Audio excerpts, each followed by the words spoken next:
Welcome, listeners, to a realm where shadows dance and whispers echo. I'm your host, Rick Clifton, and this is Quills and Chills, the podcast that brings you face to face with the masterminds behind the macabre. In each episode, we journey into the minds of horror writers and filmmakers to uncover the secrets lurking within their tales of terror. From classic tales to modern nightmares, we'll traverse the corridors of the human psyche and unravel the threads of dread that keep us turning the pages or sitting out there in the dark. Welcome to Quills and Chills. Hello and welcome back to Quills and Chills. I'm your host, Rick Clifton. Today I am talking to Brian Asman, a writer, actor, and director out of San Diego, California, my neighbor, as it were.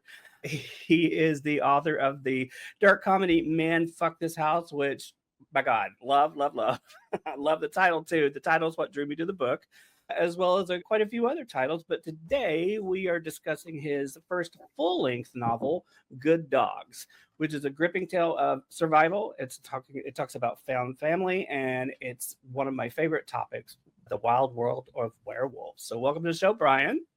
Hey, Rick, thanks for having me on. I'm really excited to be here today. Awesome. I love this book, man. It's really great.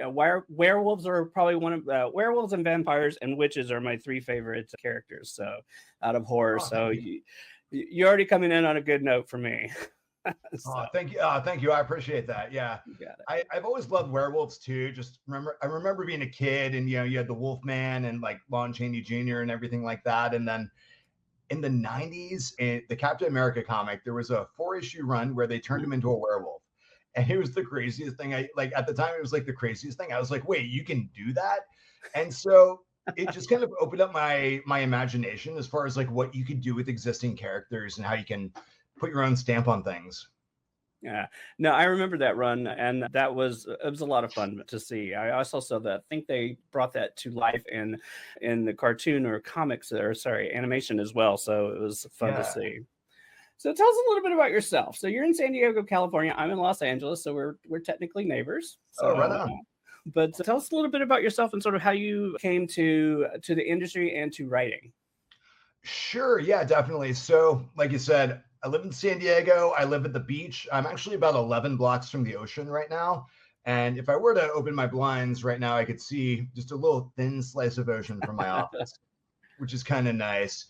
So I started writing in 2016. I've written all my life, but that was really the year that I got serious about it. That's the year when I started writing regularly. Up until then, I would I'd pick at a short story over the course of like a year, or I had one novel that I think I wrote about half. Like I wrote like 40,000 words in this one novel, and then I lost steam. So I'd start these projects. I'd not be disciplined in the way I worked on them, and then I would eventually abandon them. Right? That probably sounds familiar to a lot of people. So, yeah. So like 2016 was like a milestone birthday year for me. And I always pictured myself when I was a kid, I always pictured myself being a writer by that age and having books in Barnes and Noble and shit like that, And I realized that year I was hitting that age and I hadn't done anything. And, I knew how long this would take. And I'm like, oh God, I got to start now if I'm ever going to do this. Otherwise, I'm going to be like 85 years old on my deathbed, having not done anything I allegedly wanted to do in life. I say allegedly because I think do you really want something if you're taking 0 steps towards it? And so I had to get serious about whether I wanted this. And I decided I did. So that year I made a commitment to write every day. I hit probably 5 to 6 days a week, and I was trying to shoot for 1,000 words a day. The other rule I made was that I had to finish everything I started. It could be terrible. It could be nonsensical. It could be the dumbest fucking thing I can cuss on here, right? Yes, you can. I do it all the time. You're in good company. Perfect. Yes. So I should have asked that at the top of the hour. So no, you're good. Yeah, I was like, it could be the dumbest thing ever, but I just had to finish it, right? It just didn't matter how it ended. It just needed to be done. And that helped me work that muscle basically of like commitment and finishing things.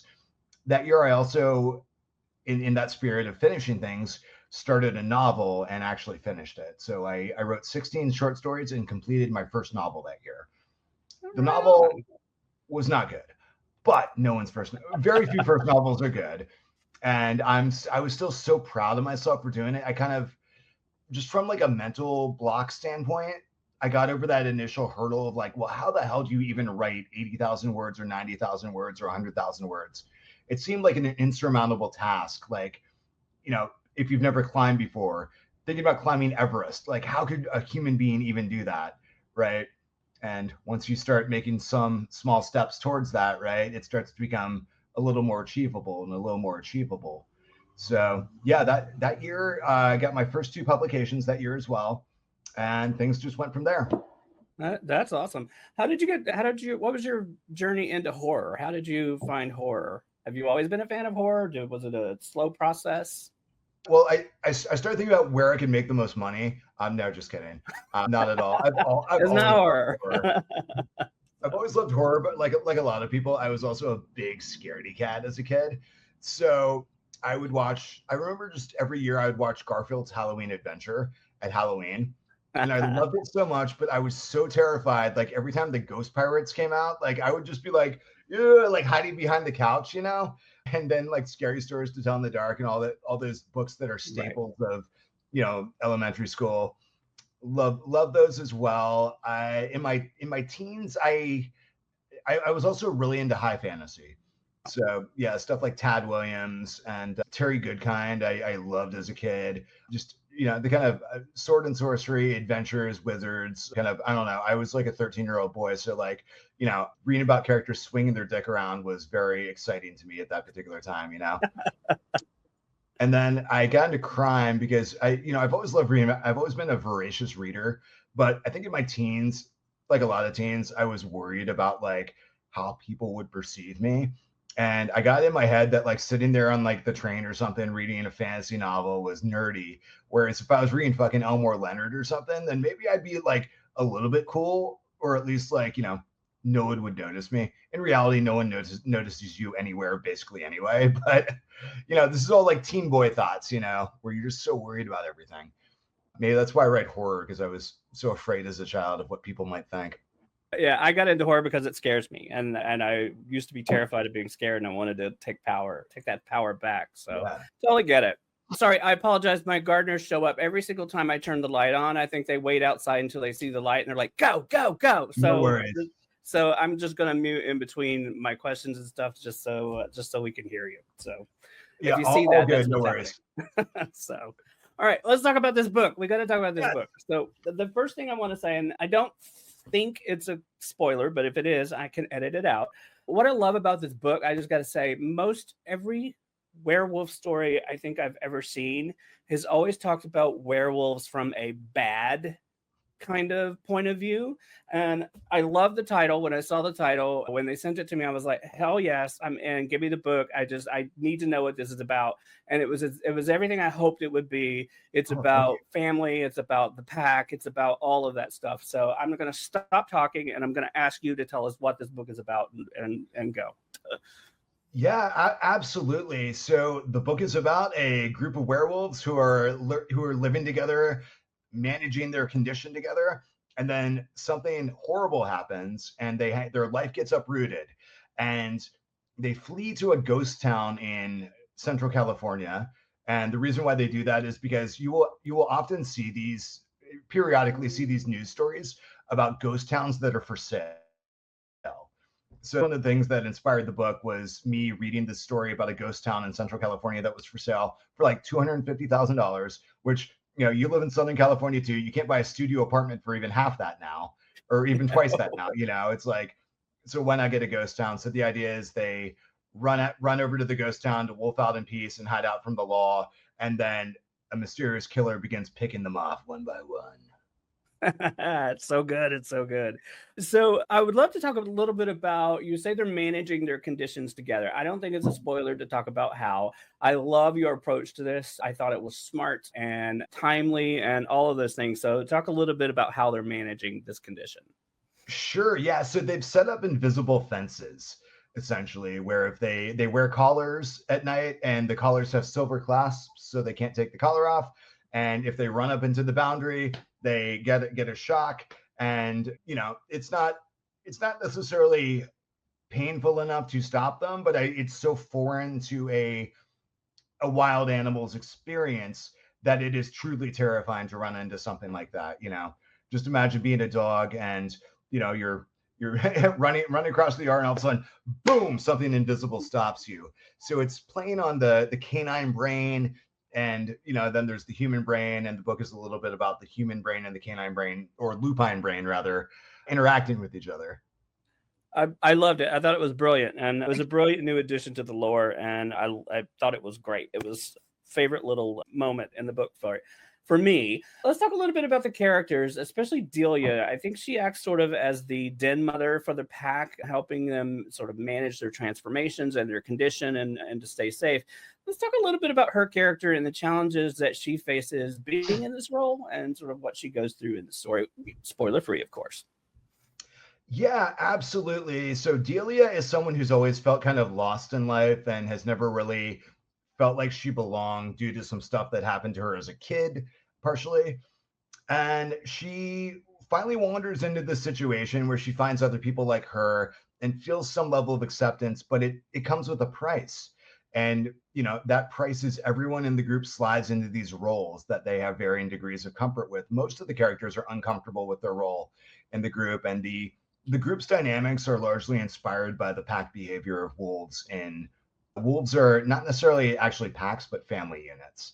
So there's a mother wolf, father wolf, and their cubs, and eventually the cubs go off and form packs of their own. And in this case, everyone's kind of a surrogate. There's a surrogate mother, a surrogate father. Unlike in the wild, there's an older character who wouldn't be alive in the wild probably. And everyone's.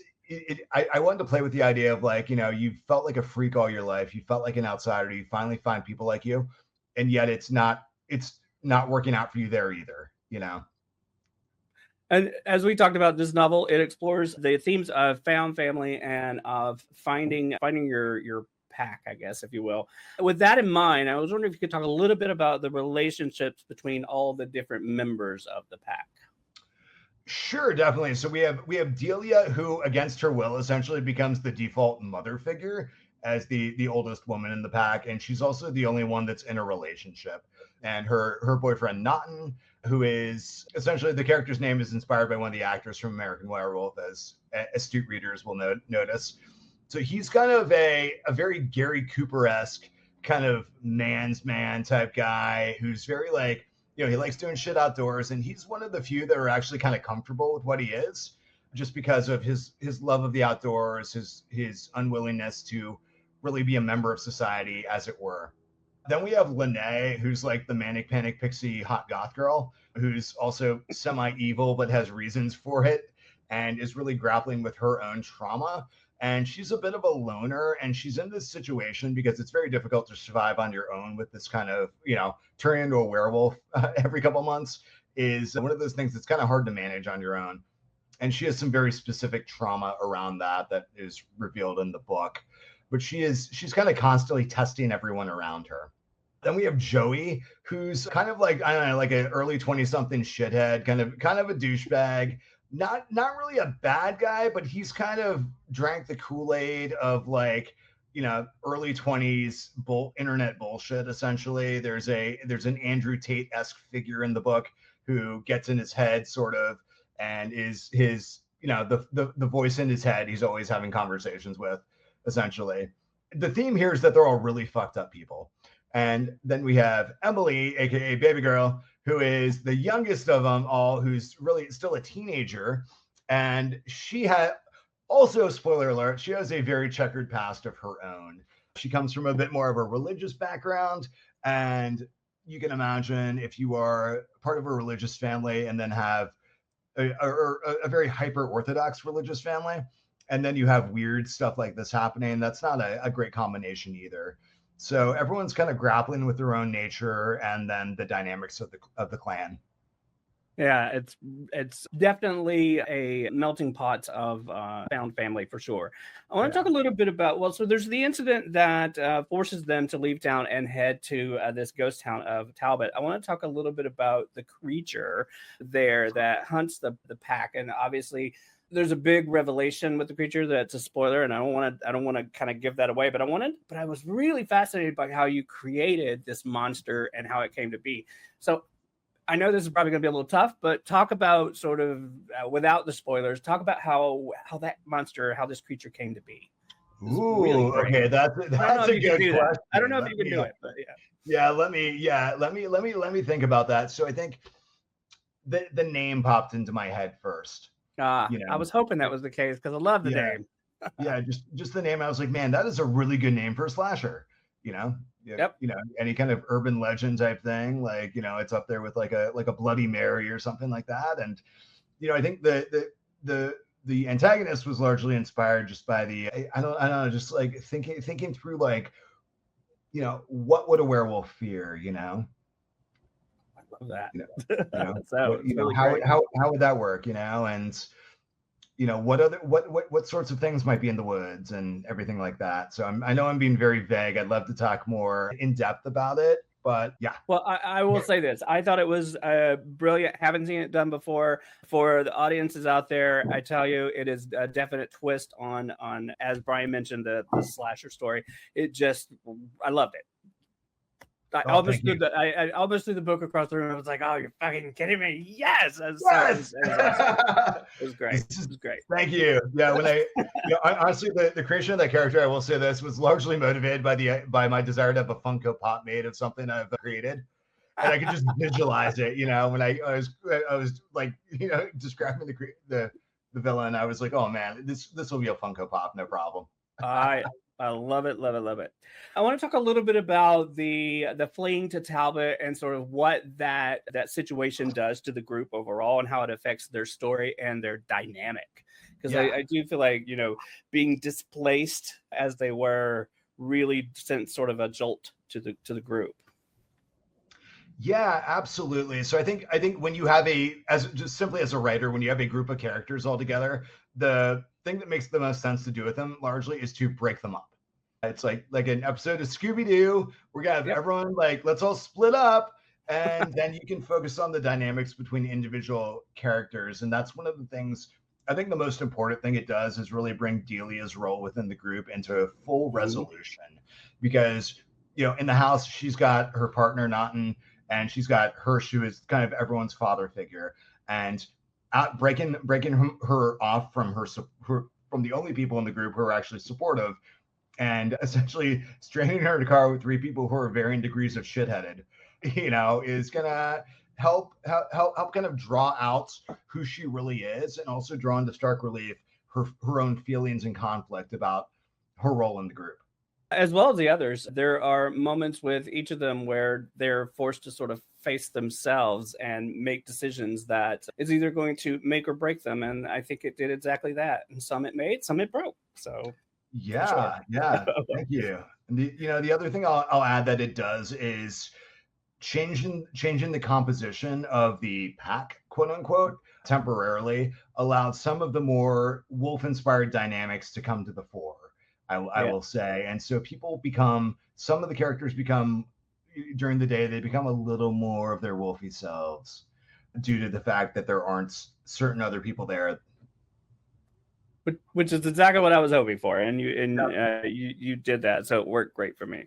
I would love to talk about your previous experience as an actor, as a director, and as a writer. I want to know how that approached your storytelling in this, because I am a movie guy first and foremost, and as I read any book, but especially this book, I saw what this looks like on the big screen, right? That's how I envision it in my head as I'm reading through each scene. So I'd love to know how you approach that with your background as well.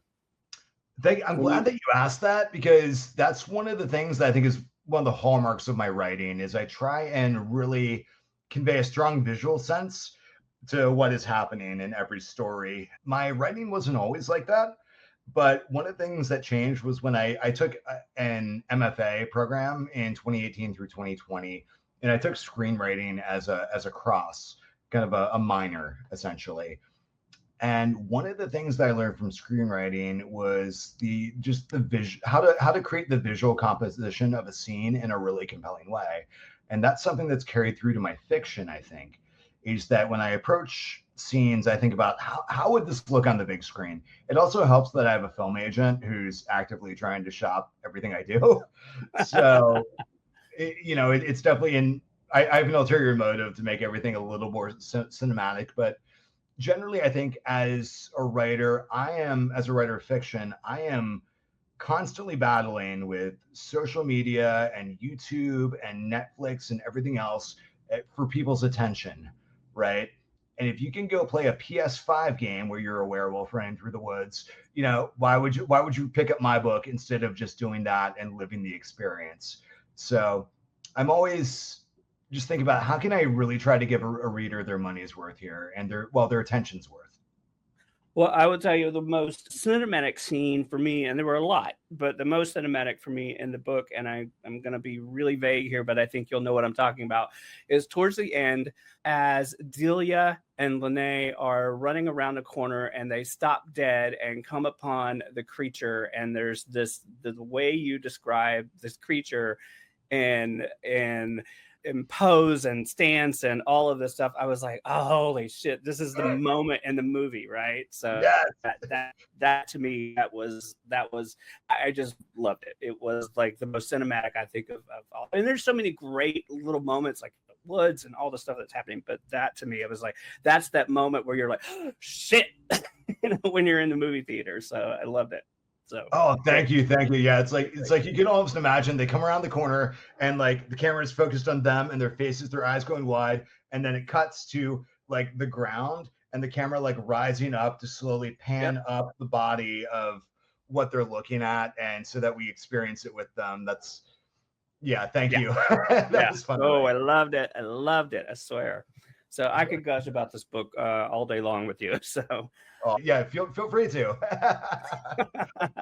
Careful what you wish for, friend. I'm enjoying it. So I would love to know, what was the most surprising or challenging part of writing this book for you? So the most challenging part is I wrote this book originally, the first draft, in 2019. I came back to it in 2020, worked through it, and I realized during that revision process that the decisions I had made in the very early opening of the book were the wrong decisions. So I realized that I had one character do a thing, and it should really be another character who does the thing. And so that necessitated a lot of rewrites throughout the book to make that all work. So, which, it happens, right? But it did make me think about, when it comes to characters doing things, right, it's like, does it make sense for them to do this? And are they the most interesting person who could do this or experience this? Or is there another character who is actually it would be more interesting if it was that person, right? So that was 2020. And then after I sold the book, I came back for another round of edits in 2023. And those were difficult in a different way, in that we probably added about 30,000 words to the book. Yeah, we add a lot more meat to the bone. It was originally intended almost as like a novella length book, just very fast paced, lots of action, etc. And I added a lot more background about the characters, added new scenes, kind of added a little more, hopefully some more suspense and things like that. So that was the editing process. You definitely got it. All right, I'm being mindful of the time because I know you've got to move on from me. So no worries. I wish I could stay here all day and talk about the book. So me too, man. God, it would be fun. I'm going to ask my most favorite question to always ask, without giving away anything or any spoilers. What is the most pivotal moment or scene from the book that you feel like readers need to look forward to? And before you answer that, I'm going to tell you mine. Okay. Mine is the revelation about who the creature is. When I read that, I was like, holy shit. It was so good. So that was there are a lot, but that was my ultimate favorite. Oh, thank you. I'm going to be lame and just say that same one, because that really is that's everything right there, right? It is. It really just that's the power of the scene of the book. And then I also just think I'm particularly proud of the ending line of this book too. So, Yes. hopefully Yes. people dig that too. So I'm going to ask a question that I can edit out if I need to. Okay, But sure. there is a line in the book that I hope is a promise to something coming in the future. And that line is vampires aren't real, probably. So is that a promise for something that might be coming in the future, or a hint of something that might be coming in the future? It could be. I'll tell your audience this, right? If you go out and buy this book and tell your friends to buy this book, and everyone listens to you, and their friends buy the book too, right? There will definitely be a future for some of the surviving characters and this universe. And there could be all kinds. We've already seen a couple different things that are possible in this universe. There's probably more things that are possible. So, yeah, if the book does really well, then I am going to be writing sequels for sure. All right, well, there you go. You heard it. We got to make this book a hit because I need that line to come true. So, all right, Brian. Yeah, I have Thank a you really so cool much. idea for a vampire book anyway that I've been wanting to do, regardless of whether it's in this universe or not. So hopefully someday. Well, fingers crossed. I'll keep an eye out for it for sure. Well, thank you so much for taking the time to talk to me this morning. I do appreciate it. The book is called Good Dogs. It is available everywhere October 1st. And as we always like to say here at Quills and Chills, please support your local bookstores whenever possible. So, Brian, how can our audience find you on social media? All right, you can find me on all the major platforms as at thebrianasman. And my website is brianasmanbooks.com. And I do sell signed copies of my books through the website. So I may hit you up for one of those for sure. And I'll include all of that in the show notes. And also for the YouTube version, it'll be on screen as well. So again, thank you so much for talking to me. And guys, we'll see you next time on Quills and Chills. Thanks for joining me on another episode of Quills and Chills. I hope you enjoyed our deep dive into the mysterious and the haunted. If you're enjoying the show, don't forget to support us by subscribing on your preferred podcast platform and leaving us a rating or review, because your feedback helps keep those chills running down both our spines. And feel free to share the show with your favorite fellow horror enthusiasts. Also, if you guys have any spooky stories, strange encounters, or paranormal experiences of your own, I'd love to hear them. Reach out to me on social media or email me at quillsandchillspodcast@gmail.com. Who knows? Your story might end up on a very special episode. Anyway, thanks for listening, and I will see you back here next time on Quills and Chills. Bye, y'all.